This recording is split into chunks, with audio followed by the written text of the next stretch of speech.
నమస్తే అమ్మా, మీ పేరు? నమస్తే అమ్మా, మీ పేరు జయమ్మ. ఏం చేస్తారమ్మా మీరు? నేనైతే కూలి పని చేసుకుంటాను. ఏ ఏరియా అమ్మా మీది? మాది అట్టిపాలెము, శ్రీనివాస నగరం.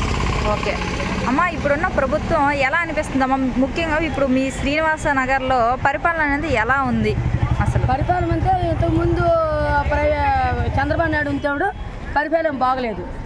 ఇప్పుడు మా జగనన్న ఉంటేప్పుడు చాలా పరిపాలన దీనిలకి, ఎదవరాలకి, దిక్కులేని పిల్లలకి, కాలేజ్ పిల్లలకి, తర్వాత అంతే స్కూల్ పిల్లలకి చాలా అమ్మఒడి, చాలా డబ్బులు, చిన్న అనాథ పిల్లలకు కూడా అమ్మఒడి.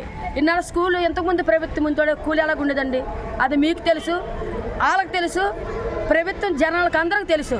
ఇటువరకు కూళ్ళు ఎలాగుండేవి, ఇప్పుడు స్కూళ్ళు ఎలాగున్నాయి. ఏ స్కూల్కి వెళ్ళానండి హై క్లాస్ స్కూల్ అండి, హై క్లాస్ స్కూల్ ఎలా తెలుసా? ఇటువరకు అసహ్యంగా ఉండేది, బాత్రూమ్లు బాగుండేవి కాదు, ఏమీ బాగుండేవి కాదు. ఇప్పుడు బాత్రూమ్లు పిల్లలు ఎంత బాగా వెళ్తున్నారు, మళ్ళీ గుడ్లు పంచుతున్నారట, మళ్ళీ సీలు కూడా ఇస్తున్నారట, మా పిల్లలు చెప్తున్నారు. మళ్ళా కాలేజీలు కూడా బాగా కట్టారండి. తర్వాత అంతే ఇప్పుడు మూలకి రోడ్లు కూడా బాగా వేశారు. ఈ ఇంతకుముందు ప్రభుత్వం ఉంటాడు రోడ్లు బాగా వేయలేదు. ఇంతకుముందు ప్రభుత్వం ఉంటాడు, చంద్రబాబు నాయుడు ప్రభుత్వం ఉంటాడు, రోడ్లు మాత్రం ఎక్కడ కీరుగు లేవు, ఎక్కడ బాగలేవు రోడ్లు. ఇప్పుడు జగనన్న చేతుడు ప్రతి రోడ్డు ఈ పార్టీ ఆ పార్టీ నా జగనన్న గారికి ఉద్దేశమే లేదు అసలు. అన్ని పార్టీలు నా పార్టీ అని లెక్కలోనే చూస్తుంది కానీ అందరు ప్రజలు నా ప్రజలనే చూస్తున్నారు. కానీ అయితే పథకాలు అన్నీ అందరికీ ఒకేలాగా అందుతున్నాయా? అందరికి అందుతున్నామండి, అందరికి అందుతున్నాయి, ప్రతి పార్టీకి అందుతున్నామండి. ఈ తెలుగుదేశం వాళ్ళు కూడా ఇస్తున్నారండి, బీజేపీ వాళ్ళు కూడా ఇస్తున్నారండి, మళ్ళీ తర్వాత ఇంకెవరికండి జనతా పార్టీ వాళ్ళు కూడా ఇస్తున్నారు, తర్వాత జగనన్న పార్టీ వాళ్ళు కూడా ఇస్తున్నారు. ఈ పార్టీ ఆ పార్టీ అని జగనన్నకి లేదు, అన్ని పార్టీలు నా పార్టీ, అందరు ప్రజలు నా ప్రజలు, నన్ను ప్రేమించిన వారు, నాకెవరైతే గుర్తిస్తారో వాళ్ళే నాకు వేస్తారు.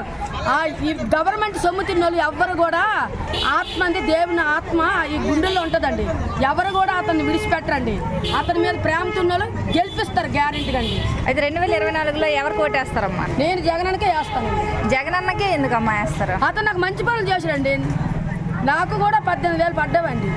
తర్వాత నాకు మొగుడు లేడండి, నాకు ఇల్లు కూడా రాలేదండి. ఎప్పుడు పెట్టామండి ఇల్లులు అండి, ఆ చంద్రబాబు నాయుడు ఇందులో పెట్టామండి ఇల్లు. ఆ ఇల్లు కూడా అడ్డిశాడు, టిక్కీ ఇల్లు అడ్డిసి జగనన్న కోర్టుకు వెళ్ళి ఓదించి ఆ ఇల్లులు రప్పించాడండి. ఆ రిజిస్టర్ పట్టాలు అయిపోయినామండి. తర్వాత రిజిస్టర్ పట్టాలు అయిపోయినాయి, ఇల్లుల దగ్గర కూడా ఫోటోలు తీసుకోనమండి. అవి ఇంకా వస్తే దేవుని కృపల్ల మమ్మల్ని చల్లగొంత, మాకు ఇల్లు లేదండి, భర్త లేరండి, మేము దేవుని నమ్ముకుని బిడ్డలమండి, యేసుప్రభుని నమ్ముకుని బిడ్డలమండి. అబద్ధాలు గట్టు మేము ఆడమండి. మా పిల్ల తండ్రి నేను పిల్ల, మా పిల్లకు కూడా కడుపు నిండా భోజనం తింటుందండి.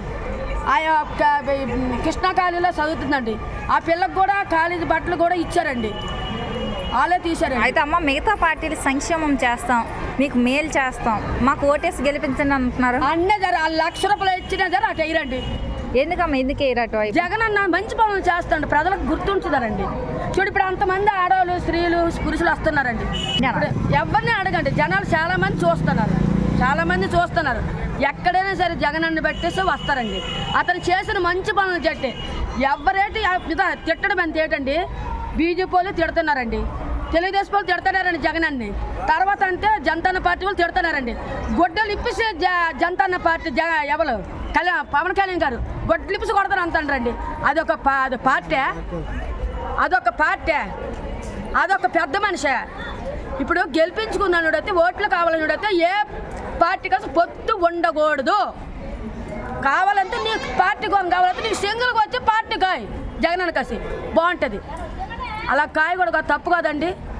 సింగిల్గా వచ్చి చంద్రబాబు నాయుడు తను పొత్తు కలుపుకోవడము, బీజేపీలు తను పొత్తు కలుపుకోవడము, జగనన్న కట్టి 4 పార్టీలు తిట్టడమాట. ఎవరు సొమ్ము తినేశాడండి జగనన్న? చెప్పు. జగనన్న ఇంకా పథకం చేయాలని, ఇంకా తొక్కేయాలని చూస్తున్నారండి.